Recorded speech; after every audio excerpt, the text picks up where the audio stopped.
How would you rate your life on a scale of 1 to 10?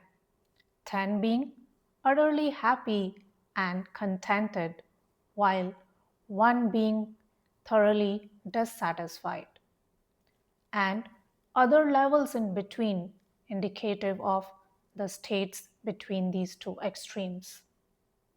Most people would rate a 5 to 6, happy at times, but working hard to be happy and content.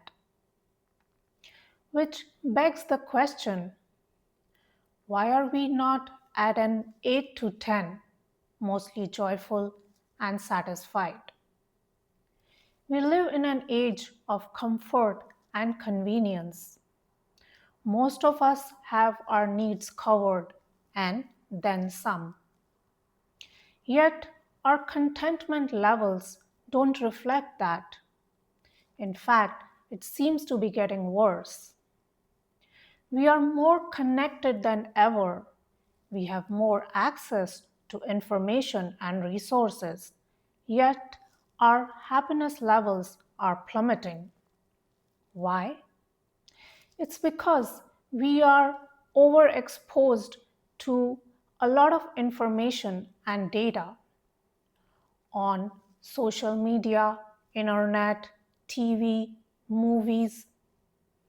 And it's a good thing. We are not just reliant on our immediate physical environment. We now can know what is happening across the world.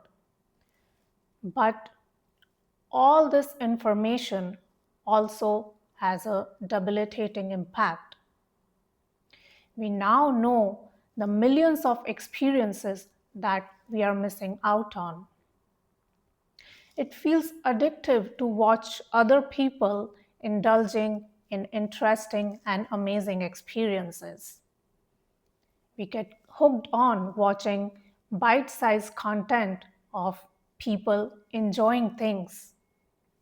And at the same time, there is this feeling of wanting to try these things for ourselves. And FOMO, fear of missing out. And so our wish lists and bucket lists keep growing. We try something new, a vacation, activity, meal, outfit, and for some time it feels great. And then the novelty wears off, and we quickly check it like an item on the to do list. The mind then gravitates towards something new, another trend or experience that we want to have. The amount of contentment and pleasure that we derive from accomplishing our goals is not congruent to the effort that we put into it because we are already distracted by something else. So, there is a lot of mental strife and physical strain. And before we can fully enjoy when we get what we want, there is already something else pulling at our attention. This constant dopamine seeking behavior keeps us stuck in a cycle of wanting, getting, and searching. And so it's never enough.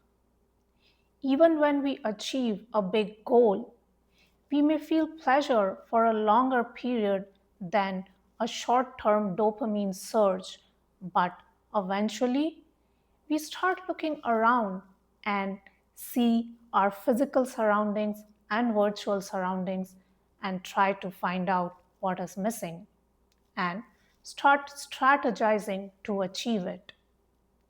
Or if it feels out of reach, then we feel deprived.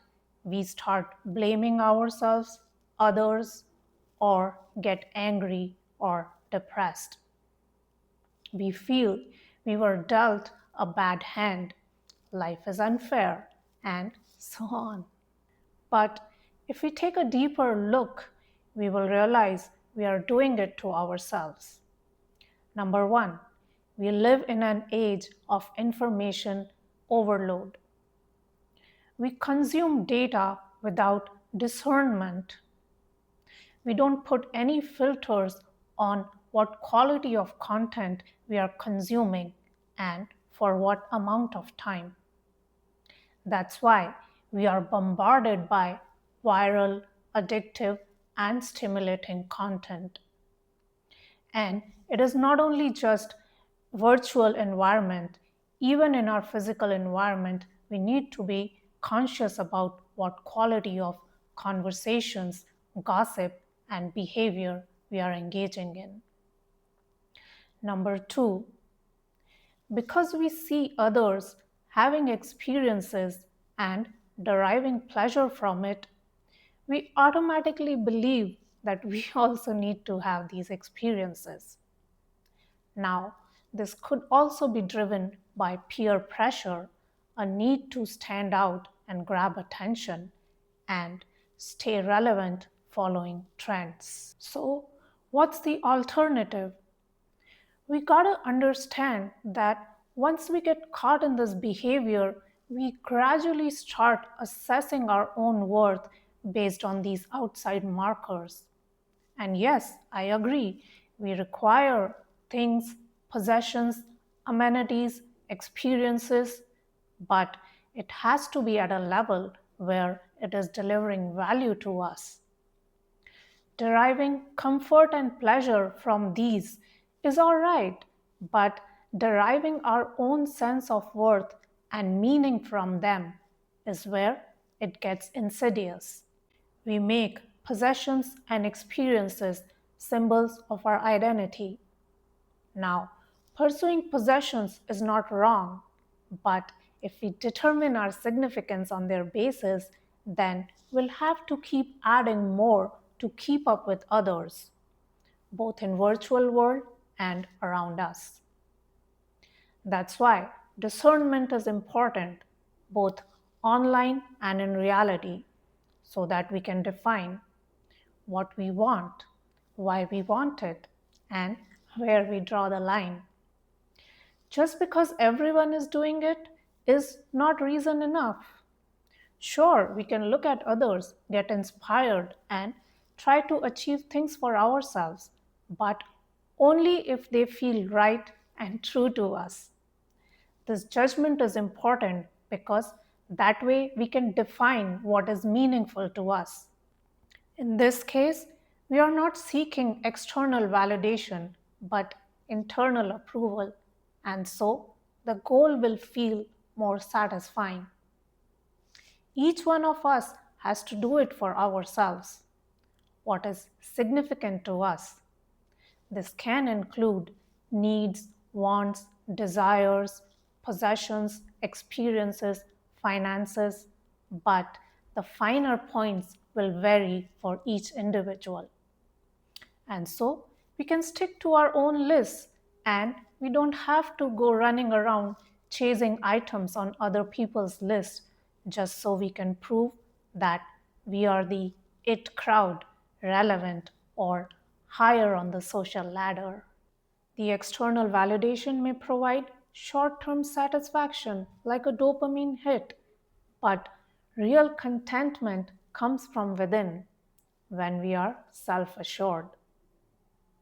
It will serve us positively if we try to develop a sense of discrimination when we look at others, whether it's the virtual world or the real one, so that we can define what is meaningful to us beyond just trivial surges of pleasure and approval.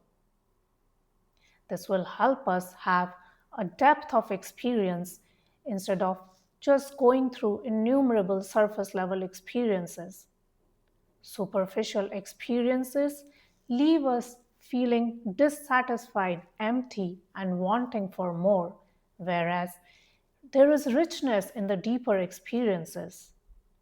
And ultimately, this feeling of intimacy, this close connection with life, is what we are really after. Let's choose the best for us. Thanks for watching.